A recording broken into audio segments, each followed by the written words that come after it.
Estábamos a punto de tener una guerra con Venezuela.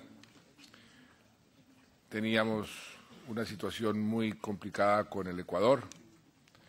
Estábamos en la lista de violadores de los derechos humanos en la Corte Interamericana y también en Naciones Unidas en Ginebra, e inclusive nos estaban poniendo visas hasta en los países centroamericanos y las islas del Caribe.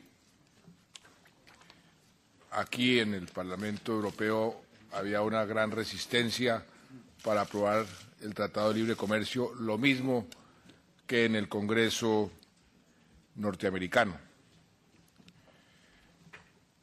Nos propusimos cambiar esa situación, la situación externa de mi país y la situación interna. Nos propusimos consolidar nuestra economía a través de políticas concretas y nos propusimos resolver 50 años de conflicto armado, 50 años de guerra, e iniciamos un proceso de negociación serio, realista, digno, con la guerrilla de las FARC. En el lado económico, hicimos aprobar en el Congreso, luego de poder conseguir la suficiente gobernabilidad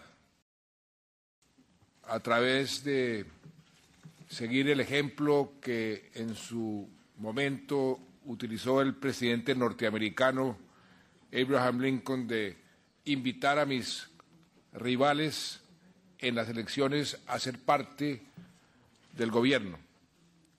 Y logramos una muy amplia gobernabilidad del Congreso y aprobamos reformas constitucionales y reformas legales para consolidar nuestra economía. Y eso ha dado unos resultados muy positivos, a tal punto que hoy podemos decir que Colombia es el país en América Latina que está creciendo a las tasas más altas de toda la región. Colombia es el país con la inflación más baja de toda la región. Colombia es el país que tiene la mayor generación de empleo. Llevamos 50 meses seguidos bajando la tasa de desempleo mes tras mes. Y un empleo por primera vez en su mayoría formal, no empleo informal. Ese crecimiento económico ha sido muy saludable también en la parte social. Ese ha sido prioridad para mí. Y hemos logrado en los últimos 4 años reducir la pobreza en Colombia en casi 10 puntos porcentuales. Batimos récord. Ningún país de América Latina había logrado en 4 años bajar la pobreza en ese porcentaje. Y lo mismo con la pobreza extrema, que es uno de mis grandes propósitos, de poder erradicar la pobreza extrema de la faz de nuestro territorio. Y por primera vez comenzamos a reducir las brechas en un país que nos daba vergüenza porque éramos los campeones de la desigualdad en América Latina. Solamente nos ganaba Haití en materia de desigualdad. Hoy, afortunadamente, eso ya no es cierto. Comenzamos a bajar las desigualdades y hoy estamos en el promedio, aunque nos falta mucho camino por recorrer. Todavía hay una enorme pobreza en Colombia, cerca del 30% de los colombianos. todavía hay demasiados pobres extremos, más del 8%, y todavía las brechas entre los ricos y los pobres y entre las regiones son demasiado grandes. Por eso tenemos mucho camino por recorrer. Pero tal vez lo más importante para seguir en esa dirección, lo que realmente nos permitiría desatar el verdadero potencial de mi país, es lograr la paz después de 50 años de conflicto, de guerra. Una guerra que nos ha costado demasiada sangre, demasiado dolor. Hoy tenemos más de 6 millones de víctimas que ya estamos atendiendo a través de una ley que hicimos aprobar para comenzar a repararlas, para comenzar a cicatrizar esas heridas que ha abierto esta guerra en tantos hogares colombianos. Llevamos desde el momento de la aprobación de esa ley a hoy más de 470.000 víctimas reparadas. Nos falta mucho todavía porque hay más de 6 millones de víctimas y desplazados. Pero lo más importante es poder construir esa paz. Y por eso iniciamos un proceso en donde sabíamos que íbamos a encontrar obstáculos y dificultades. He aprendido que hacer la paz es mucho más difícil que hacer la guerra. A mí me correspondió y me ha correspondido hacer la guerra y modesta parte la hemos hecho con mucha efectividad. Pero hay tiempos para la guerra y tiempos para la paz. Y creo que las condiciones en Colombia estaban listas, estaban propicias para iniciar un proceso exitoso. Y desde hace más de 3 años, 3 años y medio, comenzamos unas negociaciones, primero en una fase secreta con las FARC, para lograr ponernos de acuerdo en una agenda en torno a la cual, si lográbamos los convenios, ponernos de acuerdo sobre los puntos de esa agenda, declararíamos el fin del conflicto. Esa primera fase secreta fue exitosa, logramos ponernos de acuerdo en 5 puntos y declaramos ante el mundo hace 2 años en Oslo que iniciaríamos la negociación sobre esos 5 puntos. Ya hemos acordado 3 de ellos. El primer punto es el punto del desarrollo rural. Hemos acordado una serie de medidas para darle al campo colombiano, a los campesinos colombianos, al desarrollo rural, una importancia especial, porque ahí es donde está concentrado el atraso, la pobreza y el conflicto. Logramos ponernos de acuerdo sobre el segundo punto, lo hemos llamado participación política. Básicamente, lo que hemos acordado es un fortalecimiento y una profundización de nuestra democracia, darle más representación a zonas del país que han estado en conflicto, zonas que no han tenido la suficiente representación en nuestro Congreso, darles más garantías a la oposición política, en fin, hacer que nuestra democracia funcione mejor, lo cual es un ejercicio permanente para cualquier democracia. Nos pusimos de acuerdo en un punto trascendental, un punto que yo personalmente insistí mucho desde el comienzo que se incluyera en la agenda. y tiene que ver con el narcotráfico.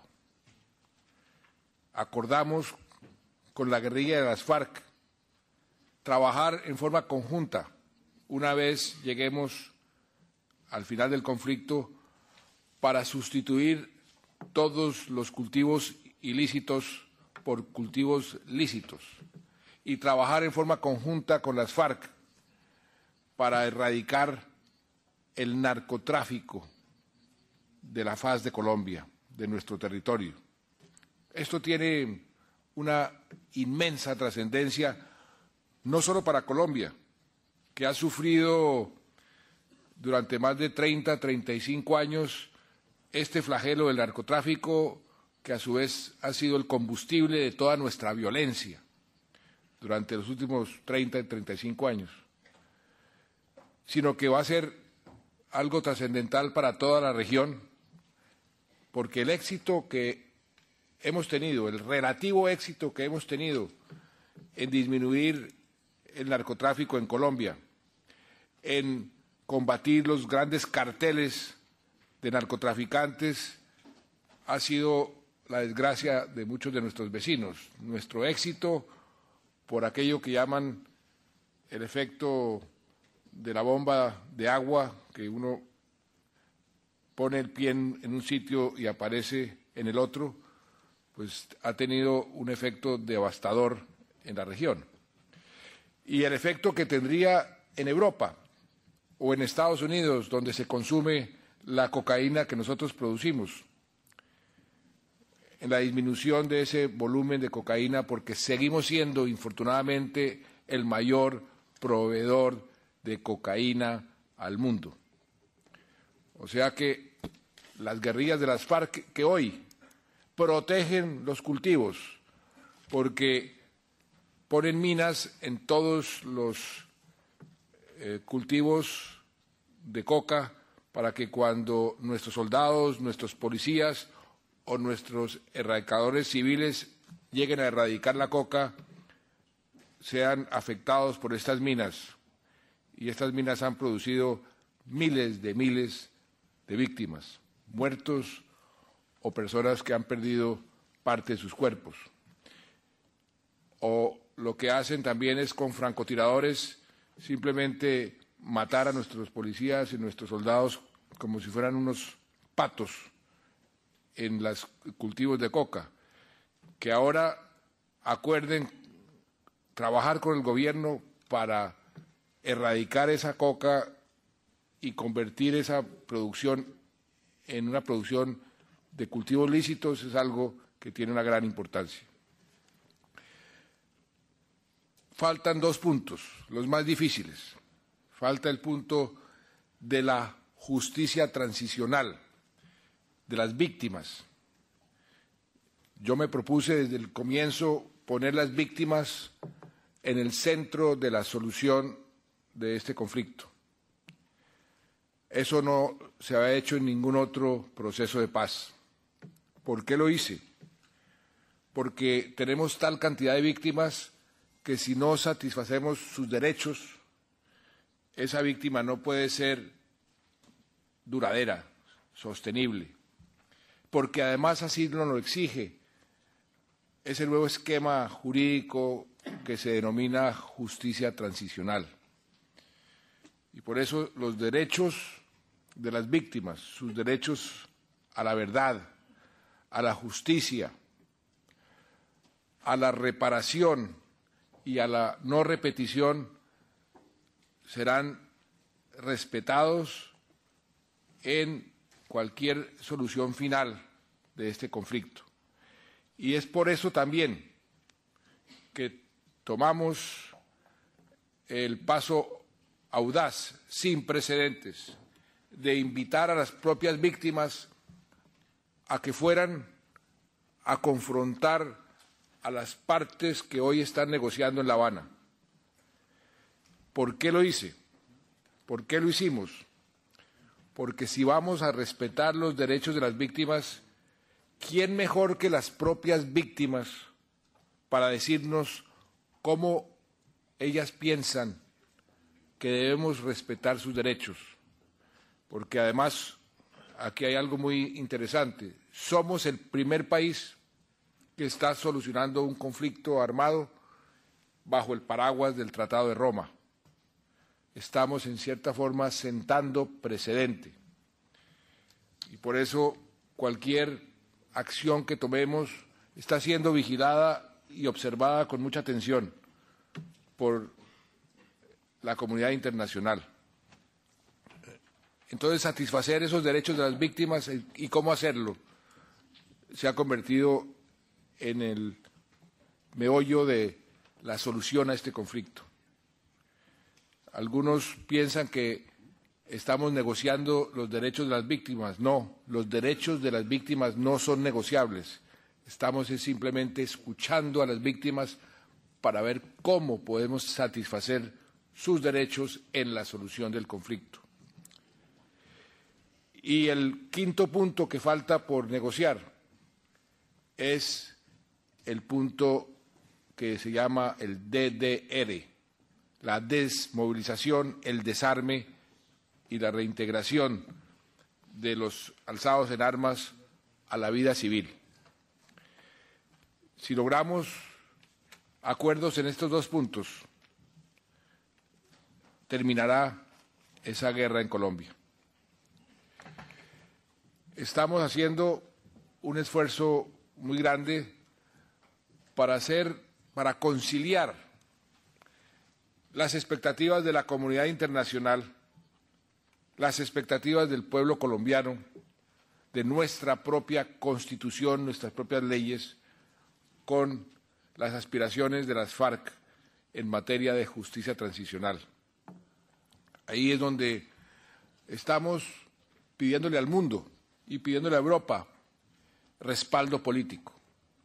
Necesitamos ese respaldo político para poder tomar las decisiones necesarias que nos permitan la paz y que sea una paz duradera y una paz sostenible. Me han preguntado también qué pasa con el otro grupo, más pequeño, que lleva también 50 años en guerra, que es el Ejército de Liberación Nacional, el ELN, que es la otra guerrilla que tenemos en Colombia. La respuesta a esa pregunta es la siguiente.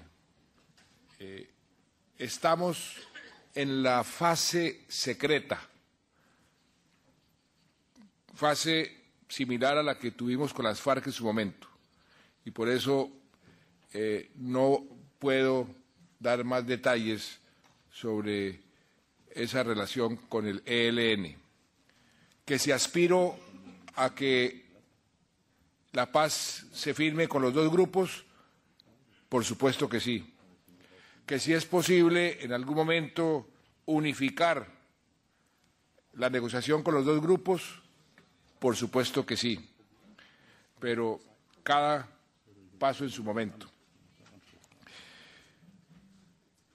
Yo quiero terminar diciendo simplemente que la paz en Colombia sería para Colombia algo extraordinario. Los efectos de este conflicto en Colombia han sido devastadores.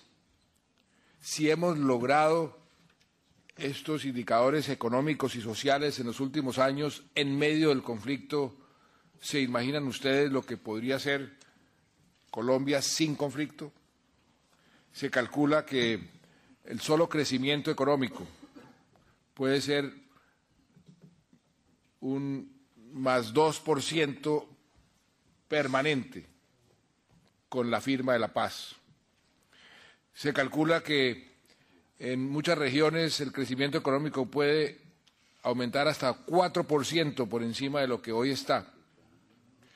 Pero no solo esto, sino que el sufrimiento que ha vivido una proporción muy grande de los colombianos, que han sido desplazados de sus tierras, que se han tenido que vivir a los tugurios de las ciudades, en materia de salud pública, en materia de salud mental, los costos han sido inmensos. Por eso nosotros vemos con mucho optimismo la posibilidad de esa paz. Y por primera vez yo veo voluntad en la contraparte, y tengo que reconocerlo. Las FARC se han sentado con juicio, se han sentado en forma seria, cosa que no habían hecho en el pasado, y están negociando también con juicio y en forma seria. Por eso soy optimista que podemos llegar a un acuerdo si seguimos la dirección que en este momento hemos tomado. Pero ahí necesitamos también el apoyo de la comunidad internacional, que es una de las condiciones que antes no estaba presente y que hoy sí está. Porque hoy hacer abstracción de la comunidad internacional en un proceso tan importante, pues no es posible. Y por último diría lo siguiente: los dividendos de la paz para Europa son también muy positivos, no solamente en materia del efecto que tendría, por ejemplo, en la oferta de cocaína en las ciudades europeas, muchas de las cuales, infortunadamente, el consumo está aumentando, sino también en materia medioambiental. Colombia es uno de los países más ricos en materia de biodiversidad. Somos el país más rico del planeta en biodiversidad por kilómetro cuadrado. Tenemos un bosque tropical que es especialmente rico en biodiversidad. Tenemos fuentes de agua como pocos países en el mundo. Y esto ha sido afectado muy negativamente por el conflicto. La minería ilegal que estimula el conflicto está haciendo estragos también en el medio ambiente colombiano. Por eso todo esto también puede cambiar con la paz. La paz tiene unos dividendos ambientales enormes, no solamente para Colombia, sino para el mundo, porque nos quedaría muy fácil evitar la deforestación producto de la demanda que hay por el narcotráfico y poder cumplir con esa meta que nosotros nos hemos puesto de tener 0 emisiones de carbono de aquí al año 2020. Inclusive la podríamos cumplir antes. Por eso, este proceso de paz, que es el proceso de paz para terminar el único conflicto armado que queda en el hemisferio occidental, es un proceso de paz con unas características muy especiales, donde el apoyo de la comunidad internacional, el apoyo europeo, es imprescindible. Apoyo que afortunadamente hemos recibido.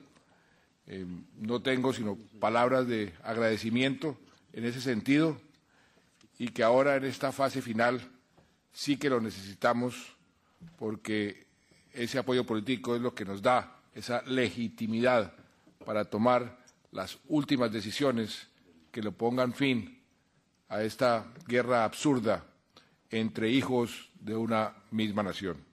Muchas gracias, señor presidente.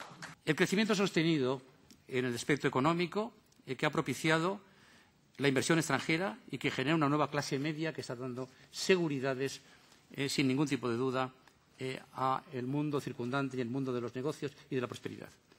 La seguridad, tanto en el aspecto de que pasar de un sufrimiento y violencia y muerte se ha pasado a un país seguro en lo personal, y también en la inequívoca seguridad jurídica que permite los negocios actualmente con Colombia por parte de todo el mundo. Un asunto me parece absolutamente esencial para el modelo. También, la tercera cuestión sería la calidad de la democracia y el respeto a la institucionalidad democrática y los derechos humanos. No existe en su país impunidad. Qué importante es eso. Porque en este proceso de paz, del que luego hablaré con brevedad, no está prevista la impunidad. Ni está previsto, sin más, el perdón sin más. Está previsto un proceso de diálogo que tenga consecuencias, viendo naturalmente la calidad. Sí, señor presidente, voy a ser muy breve. Y finalmente el proceso de paz. El que el señor presidente ha dicho que quiera cambiar las balas por votos y que quiera cambiar el cultivo de la coca por cultivos alternativos es absolutamente esencial en ese proceso de paz. Quien fuera ministro de Defensa y asentara los mayores golpes a la guerrilla de las FARC ha elegido el camino, como bien ha dicho, el camino de la paz y el camino del diálogo. Eso yo creo que produce, señor presidente, un modelo ejemplar que debe ser naturalmente referente esta Colombia nueva para los demás y que es una referencia de crecimiento con justicia social, de diálogo pero sin impunidad y de lucha por preservar los derechos humanos. Esa Colombia del presidente Santos, a nuestro juicio, otros les gustarán otros modelos. A mí, personalmente, permítanme que le diga que es el modelo de referencia que a mí me gustaría para Latinoamérica. Muchas gracias, señor presidente.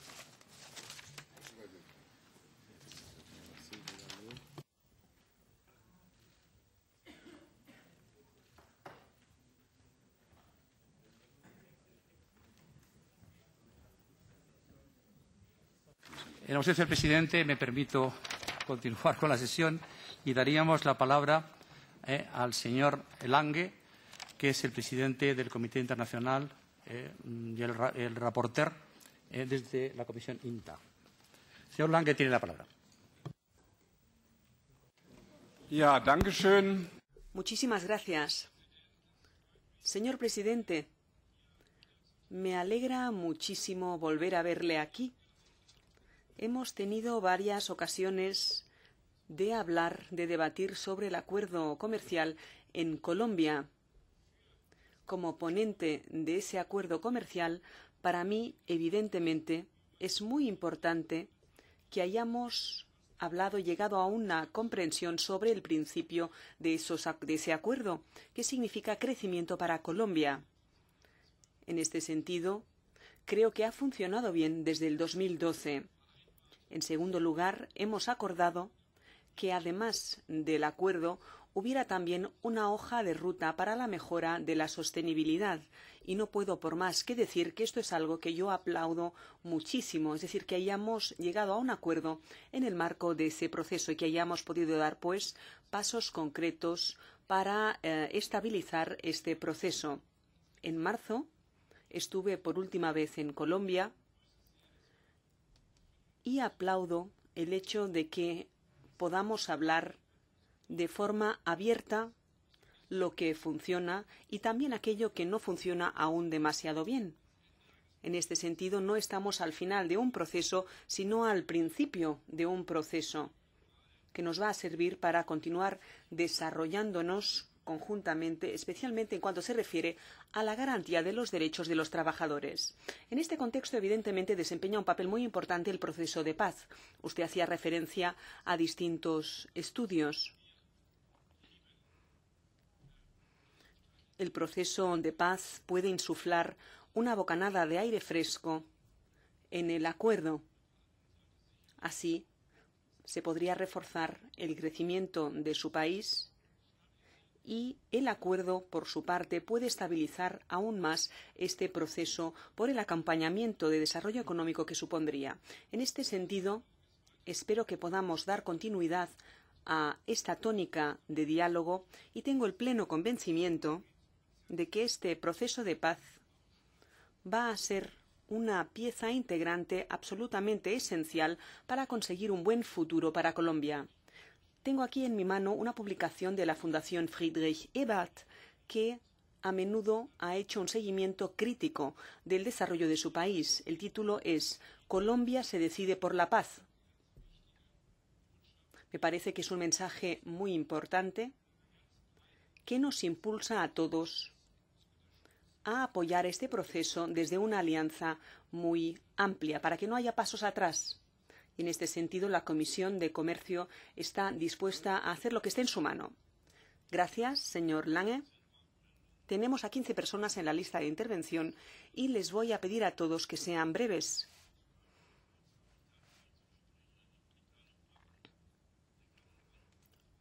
Quiero comunicarles también que me acaba de llamar la alta representante, la señora Mogherini, que nos dice que ha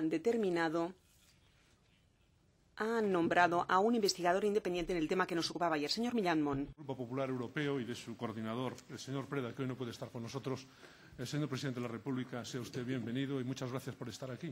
Es un alto honor el que nos hace y para mí es un símbolo de la relación privilegiada, yo creo que vivimos las instituciones de la Unión Europea y la República de Colombia.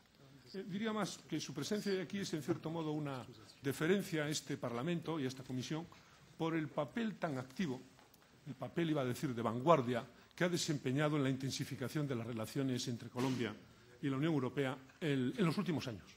En primer lugar, por ejemplo, mediante el acuerdo, antes se refería el presidente de la Comisión de Comercio Internacional, el acuerdo multipartes.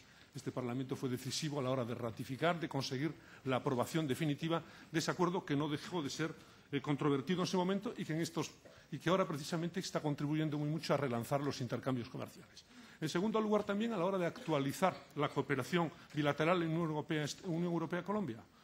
Tenemos solo una cláusula phasing out, incluso en materia de cooperación al desarrollo, y va a haber instrumentos de cooperación en el futuro entre la Unión Europea y Colombia. Gracias también al papel del Parlamento. Y, desde luego, gracias también al Parlamento, iba a decir que desempeñó un papel especialmente decisivo, como antes lo recordaba mi colega Luis de Grandes, a la hora de eximir a los colombianos en el futuro, en el próximo futuro, espero, de visado. Señor Presidente, usted ha llevado a cabo importantes reformas en los últimos años, convirtiendo a Colombia en una de las primeras economías de América del Sur. El desempleo se ha situado en niveles mínimos históricos, la inflación más baja, si recuerdo bien, de América Latina, e importantes esfuerzos, usted nos lo contaba, en la erradicación, decía, de la pobreza extrema. Las cifras de crecimiento económico del año pasado y del próximo año son realmente impresionantes. Ahora, con este espíritu reformista, usted ha puesto en marcha un proceso muy ambicioso de pacificación interna.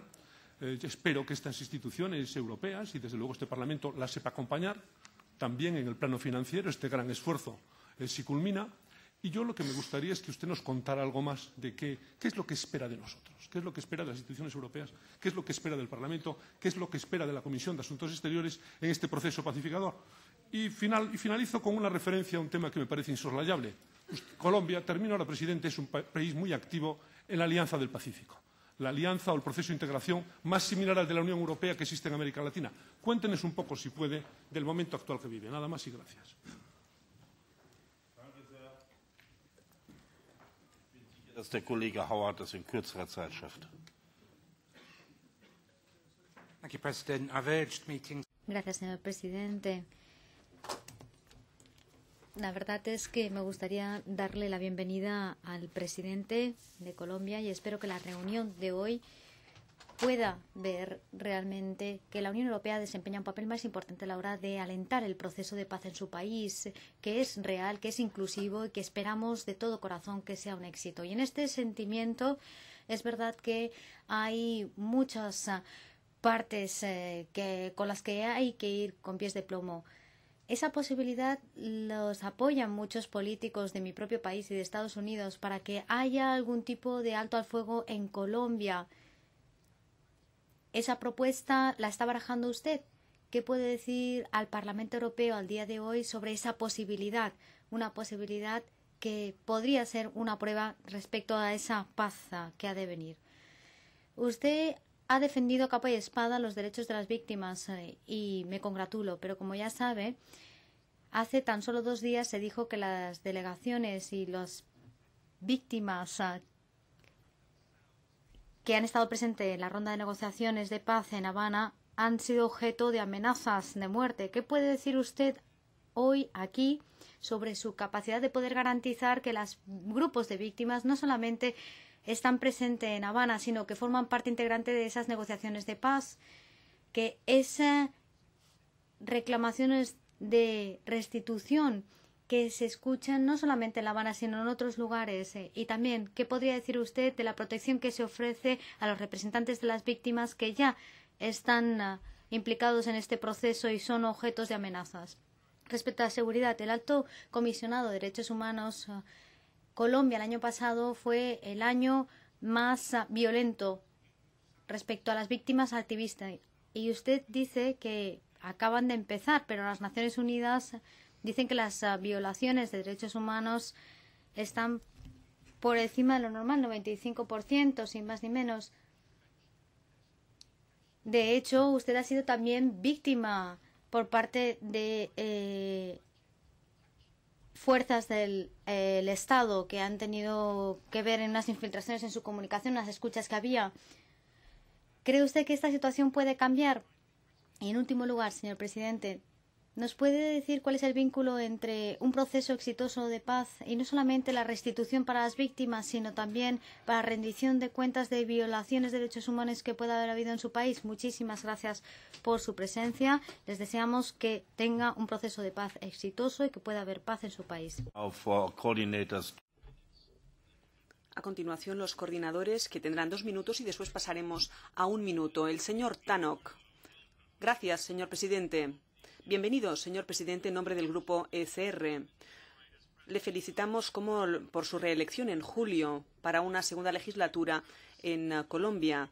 Me acuerdo de una visita perfectamente a su país con una delegación. Hacíamos campaña a favor del acuerdo de libre comercio Unión Europea-Colombia-Perú, que se ha aprobado por gran mayoría y ha resultado muy exitoso. Yo soy un gran amigo de Colombia y admiro especialmente el trabajo realizado por su predecesor, el señor Uribe, en esa campaña para derrotar militarmente a las FARC, con usted como ministro de Defensa, para reducir también el crimen y también para conseguir resultados. Unos resultados, un pequeño milagro económico, algo que en su momento se hubiera considerado imposible. Imposible en este país desgarrado por la violencia en su momento. Tienen ustedes unos excelentes resultados. Han superado a Perú, cosa que merece felicitaciones, sin duda alguna. Y aplaudo que este conflicto de décadas se esté aproximando a una situación de paz. Me refiero al conflicto con las FARC. En el caso de la mediación de este proceso de paz, tengo que dar las gracias a Cuba, aunque solo sea por una vez. Espero que este proceso de paz sea un dividendo excelente para su país. Quiero plantear 2 preguntas. En primer lugar, la relación de Bogotá a la luz de la paz posible con las FARC con respecto a su vecino Venezuela, problemático. Con el presidente Maduro nos dicen que la situación es peor que con Chávez, pero tienen ustedes un historial de altos y bajos de relación con su vecino. ¿Cómo valora usted la situación? Y, en segundo lugar, el narcotráfico. En mi país y en otros de la Unión Europea hay un debate en marcha sobre la liberalización de la droga. Y no me refiero a las drogas blandas como el cannabis, sino a las otras también. Usted es un pensador progresista, señor presidente. ¿Cuál es su opinión sobre una revisión o un abandono de la prohibición de las drogas como paso en la política internacional? Thank you, Mr. President. Gracias, señor presidente. Es un gran honor, señor presidente Santos, verle una vez más. Hace más de un año, un grupo de político liberal del Parlamento Europeo le hizo una visita y estuvimos muy impresionados por diferentes aspectos: la política medioambiental, la política social, con asesores familiares y también, obviamente, las negociaciones de paz. Señor presidente, ¿podría arrojar cierta luz sobre cómo estas negociaciones de paz pueden aportar paz estructural? Ustedes están comprometidos, los líderes de las FARC también, pero hay otras organizaciones terroristas, otros partidos políticos, todos juntos. ¿Cómo pueden conseguir que esa paz sea una paz para el conjunto del país con el resto de organizaciones terroristas? Muchas gracias y le deseo la mejor suerte del mundo en este sentido. Gracias. Muchas gracias, señor presidente. Le quiero agradecer al presidente Santos que haya venido a escuchar nuestras palabras. Nosotros tenemos mucha esperanza y así le felicitamos por este camino que se inició en Oslo y está continuando en La Habana. Pero también voy a serle franco, tenemos mucha preocupación. Y tenemos mucha preocupación porque en la historia de su país, usted lo sabe bien, otro proceso como fue el de la Unión Patriótica está calificado hoy de genocidio, después del asesinato de 5.000 personas desmovilizadas y militantes políticos. Entonces nos preocupan los asesinatos de los defensores de los derechos humanos. El año pasado, 2013, 78. Este año que estamos en curso, 45. Es el primer país en asesinato de sindicalistas. Y nos preocupa que el Ministerio del Interior esté reduciendo los esquemas de protección. Nos preocupa también la reforma de la justicia, la ampliación del fuero militar a pesar de las recomendaciones en contra de los relatores de Naciones Unidas. En el centro tienen que estar las víctimas y las causas estructurales. Las tierras son fundamentales y acabar también con la violencia de los paramilitares. La Unión Europea debe de apoyar, pero debe apoyar, yo creo, condicionado al cumplimiento de los derechos humanos y también acabar con las causas estructurales de ese conflicto. Debe apoyar económicamente los proyectos de las organizaciones de las víctimas y la permanencia en sus territorios de las comunidades campesinas e indígenas. Para terminar, le voy a hacer 2 preguntas, si no le importa. ¿Qué medidas va a tomar, presidente Santos, contra el espionaje realizado sistemáticamente por la inteligencia militar colombiana contra los participantes en la mesa de diálogo, tanto la delegación del Gobierno como a diplomáticos y periodistas? Y, en segundo lugar, ¿no cree usted que es un contrasentido mantener conversaciones con las FARC y conversaciones exploratorias con el ELN, 2 organizaciones que están incluidas, a petición de Colombia, como organizaciones terroristas en la lista de la Unión Europea? ¿No cree que es momento de cambiar eso para llegar a buen término la paz? Muchas gracias.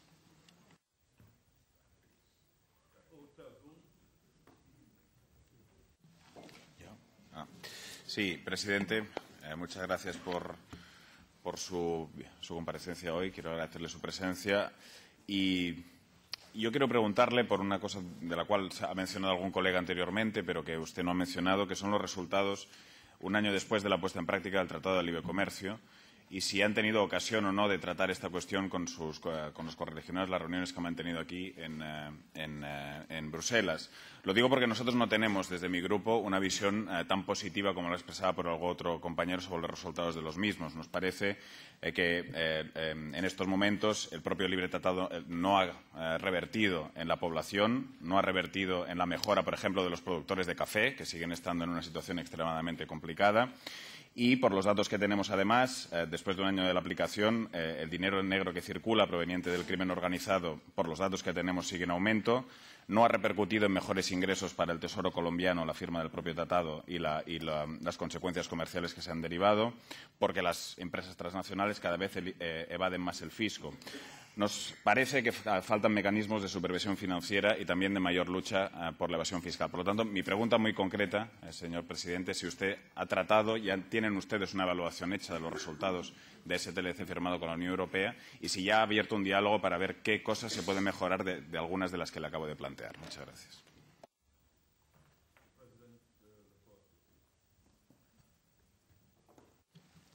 Muchas gracias, señor presidente. Comenzaría por responder al señor Millán sus preguntas sobre qué espera Colombia de Europa y sobre la Alianza del Pacífico. Nosotros esperamos, por un lado, y mi visita a Europa obedece específicamente a eso, apoyo político. Apoyo político en el momento en que tengamos que tomar esas decisiones difíciles, que posiblemente no dejen satisfechos a todos, posiblemente no dejen satisfechos totalmente a ninguno, pero los buenos acuerdos es cuando se llegan a los acuerdos y todo el mundo queda un poco insatisfecho. Y eso es lo que va posiblemente a suceder, porque tenemos que conciliar la comunidad internacional, las expectativas de aquellos que, por ejemplo, como están viendo que en nuestro caso es un precedente, está sentando un precedente, van a querer jalonar hacia, digamos, la aplicación a rajatabla de la justicia, que se contrapone frente a aquellos que dicen la justicia no puede ser obstáculo para la paz. Hay que encontrar un término medio. Posiblemente no queden satisfechos ni unos ni otros, pero si logramos la paz, eso es lo más importante y ahí es donde necesitamos el apoyo político. En cuanto a apoyo específico, estamos estructurando un abanico de proyectos en las regiones que han sido destruidas y devastadas por el conflicto.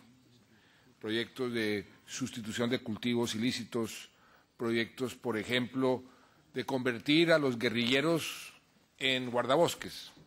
Es una idea que yo personalmente tengo que en lugar de estar secuestrando seres humanos y los llevan a la selva, más bien que secuestren carbono y lo conviertan en bosques, en más bosques tropicales. Ese es el tipo de panorama que yo quisiera tener en Colombia y que la ayuda de la Unión Europea es muy importante. En cuanto a la Alianza del Pacífico, hoy me da mucho gusto poderlo decir, el proceso de integración latinoamericana más exitoso que ha habido en la historia de América Latina.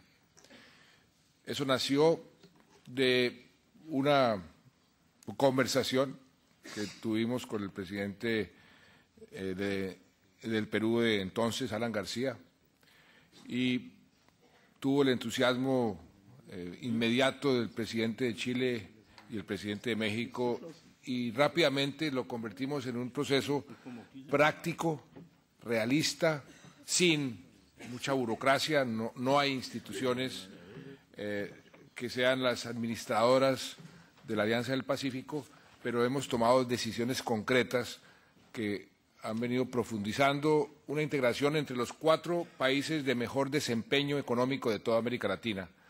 Un mercado que es más grande que Brasil, sin estar compitiendo con Brasil, no queremos ser competencia de nadie, con un ingreso per cápita más alto que el de Brasil y que estamos queriendo profundizar, como ustedes lo han hecho aquí en Europa, nuestra integración para fortalecernos, porque aquí la unión hace la fuerza. Queremos establecer relaciones especiales con Europa, con muchos países europeos ya son observadores, ya están en la lista de los observadores. Tenemos 29 países observadores que están viendo este proceso como un proceso exitoso. Paso al señor Howitt. Cese al fuego. Le tengo que decir con toda franqueza que no hay cese al fuego por culpa mía. Yo puse como condición desde el comienzo de las negociaciones que no habría cese al fuego sino hasta el final del proceso. ¿Por qué lo hice? Por las siguientes razones. Primero, porque la experiencia nos ha demostrado que en una geografía tan compleja como la colombiana, un cese al fuego lo que hace es concentrar un porcentaje muy alto de las conversaciones en la administración de ese cese al fuego, de por qué se rompió aquí, por qué se rompió acá. Sobre todo cuando el otro grupo, el ELN, no es parte de ese proceso. Segundo, porque la experiencia nos ha demostrado que las FARC son muy hábiles en aprovechar el cese al fuego para fortalecerse militar y políticamente.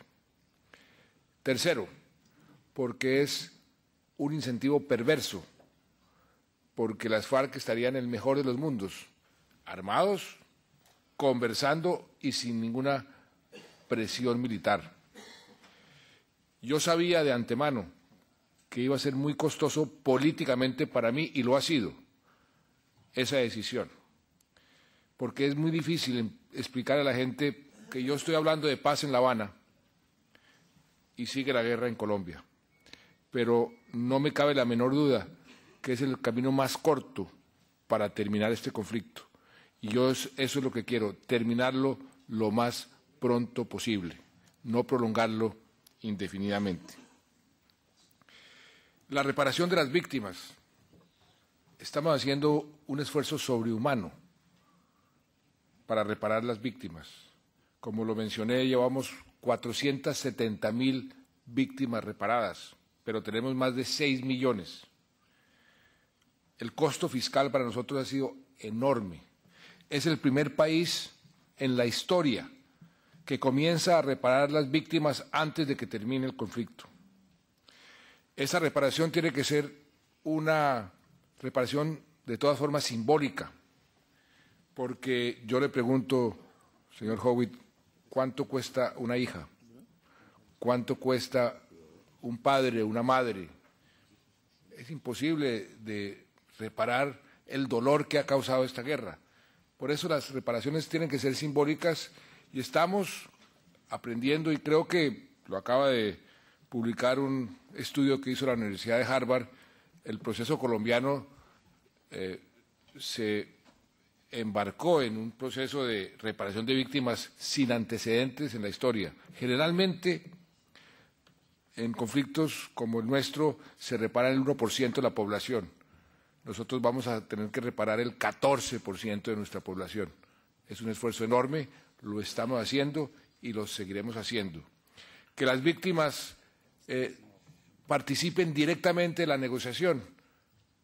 Pues si usted me dice cómo puedo llevar 6 millones de víctimas a La Habana, pues sería magnífico, pero es imposible físicamente. Por eso, ¿qué hemos decidido? Que unos actores imparciales, o por lo menos con la confianza de las dos partes, la Iglesia y una universidad pública nacional y Naciones Unidas, escojan ellos las víctimas, los representantes de las víctimas, para que vayan y los escuchen. Que no puedan ir todas las víctimas es una imposibilidad física, pero creo que han ido representantes de toda la comunidad de víctimas y era lo que a nosotros nos interesaba. Derechos humanos. Créame, señor Howitt y señores parlamentarios, que Colombia ha venido progresando enormemente en nuestra política de respetar los derechos humanos. Nuestra Constitución es una de las más garantistas que existe hoy en el mundo. Los esfuerzos que estamos haciendo en todos los frentes son enormes. Ya nos quitaron de la lista negra, como lo decía, en varios de los organismos internacionales.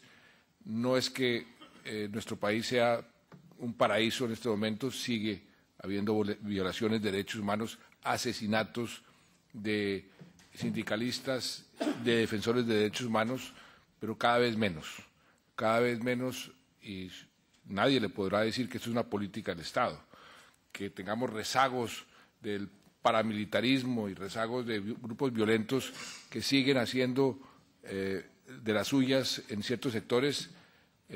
Eso es cierto, pero están siendo perseguidos por el Estado y por el Gobierno en forma implacable. Por supuesto que un asesinato de un sindicalista para mí es demasiado.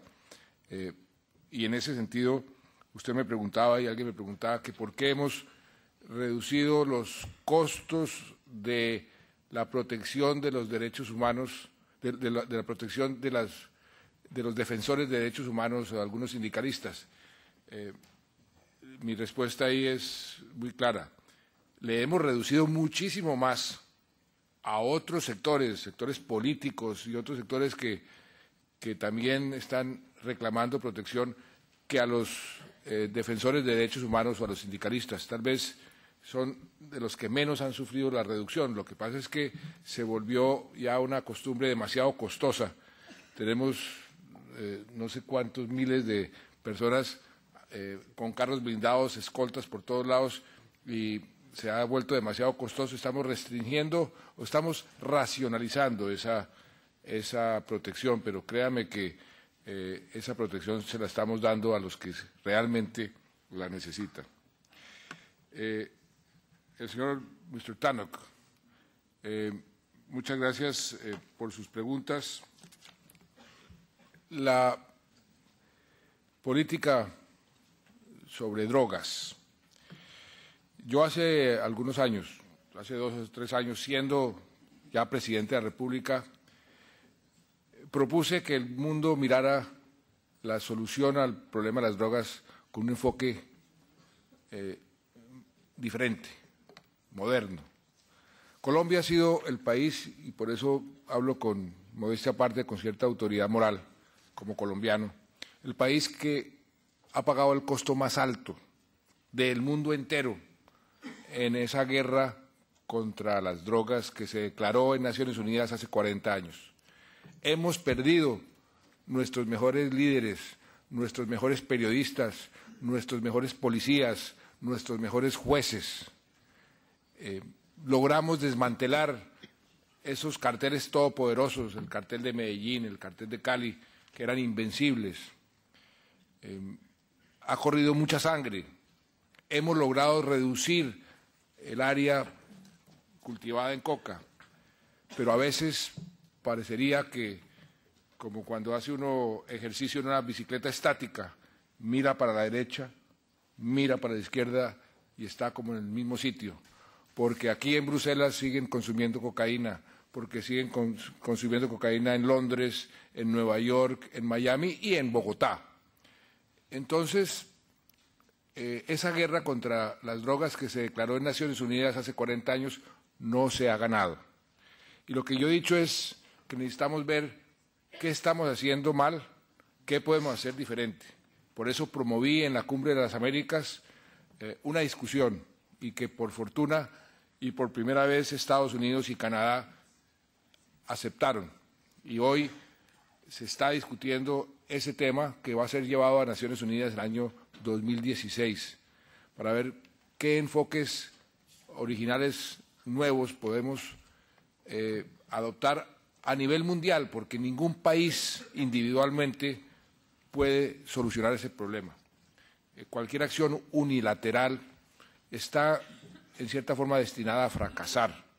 No es posible, por ejemplo, en Colombia, que yo le diga a un campesino en un sitio remoto de Colombia que lo tengo que llevar a la cárcel por cultivar marihuana, cuando en el estado de Colorado o de Washington, en Estados Unidos, es legal comprarla. Hay unas contradicciones de fondo en lo que está sucediendo. Por eso yo he propuesto que hagamos una revisión a nivel mundial de este problema que infortunadamente no desaparece y que en muchos casos está descreciendo. Venezuela. Mi relación con Venezuela y con los países vecinos. Yo adopté algo que Europa conoce también muy bien, que se llama la Realpolitik. Yo con muchos de nuestros vecinos podemos pensar muy diferente. Tenemos enfoques diferentes, modelos de desarrollo diferentes, pero creo firmemente en tener buenas relaciones en la medida de lo posible con todos los países del mundo, respetando las diferencias y tramitando esas diferencias por las vías diplomáticas y no a través de insultos por los medios de comunicación como sucedía antes. Inclusive yo era un enemigo público con el presidente Chávez de muchos años, pero cuando llegué a la presidencia me di cuenta que eso no tenía ningún sentido, a pesar de las diferencias que siempre tuvimos. Nos ganamos o hicimos el esfuerzo de tener unas relaciones cordiales y eso fue así, yo creo que para beneficio de Colombia y para beneficio de Venezuela y de la región. Y tengo que reconocer, Chávez fue muy importante en el inicio de este proceso de paz. Eso lo tengo que reconocerlo y lo tengo que agradecer. El señor Van Balen, sobre cómo hacemos para que los demás grupos, para que la paz sea estructural. A ver, hay grupos que tienen algún tipo de reconocimiento político, que son las FARC y el ELN. Y hay rezagos del paramilitarismo, que son lo que llamamos nosotros las bandas criminales, las BACRIM. Con ellas no hay diálogo, no puede haber diálogo político. Con ellas, y hemos sido muy efectivos, las combatimos y las desarticulamos y tenga la seguridad de que las estamos venciendo. Que puede que de este proceso queden algunos rezagos de eso como quedaron del paramilitarismo, es muy posible, pero entonces tendremos todas las energías y todos los recursos enfocados para acabar con esas bandas criminales dedicadas de pronto al narcotráfico o a la minería ilegal, pero ya sin el trademark de FARC o el ELN y tenga la seguridad de que estos grupos todavía tienen lo que llaman militarmente el suficiente comando y control para negociar a nombre de todos sus miembros. Prueba de ello es que cuando las FARC han declarado cese al fuego unilateral, lo han respetado y lo han respetado todos los frentes. Eso es una demostración de que todavía tienen ese suficiente comando y control. El señor Couso me preguntaba sobre el espionaje. Yo le respondo con otra pregunta. ¿Cómo hacen aquí en Europa para controlar a los hackers? Si usted tiene la solución, por favor dígamela, porque yo no la he podido encontrar. Esta mañana veía yo que en el Financial Times había un artículo del que acaba de asumir como director de inteligencia en Inglaterra, que decía que aquí en Europa los hackers están haciendo, y desde Silicon Valley, en Estados Unidos, haciendo estragos. Pues eso está sucediendo en Colombia. Créanme que es un problema que todos tenemos, todos sufrimos. Yo fui víctima, me penetraron mi computador personal y publicaban mis mails personales. Afortunadamente no había nada que sonrojarse durante mucho tiempo, de manera que esa es una pregunta muy buena, pero no le tengo la solución por ahora. De resto, el señor Urtasun, sobre el Tratado de Libre Comercio. Tal vez ahí aquí hay una diferencia como estructural de forma de pensamiento. Yo creo en el libre comercio, tal vez usted no crea en el libre comercio como factor de crecimiento y desarrollo. Me preguntaba usted por el café. No es por el Tratado de Libre Comercio, pero el café está pasando por el mejor momento de su historia. Nunca antes los cafeteros colombianos habían tenido una bonanza como la que están viviendo hoy. Están exportando todo el café que quieran y puedan a Europa. Aquí afortunadamente lo están consumiendo, y lo que pasa es que hubo una sequía en Brasil que hizo que el precio subiera, y en Colombia hicimos unas inversiones muy grandes para aumentar la producción. Eso es lo que genera un mayor comercio. Lo importante es mantener el acceso a los mercados abierto. Yo creo en el libre comercio, creo que la historia nos ha enseñado que los países que tienen libre comercio crecen más rápido que los países que se protegen, y en América Latina lo estamos viendo con toda la claridad meridiana. Los de la Alianza del Pacífico, que somos amigos del libre comercio, amigos de bajar las barreras del comercio, estamos creciendo a unas tasas mucho mayores que los países que están cerrando sus economías. Y el crecimiento es una condición fundamental para el bienestar de una sociedad, porque sin mayor crecimiento no hay recursos para invertir en lo social. Esa es la forma como nosotros vemos ese tema en particular.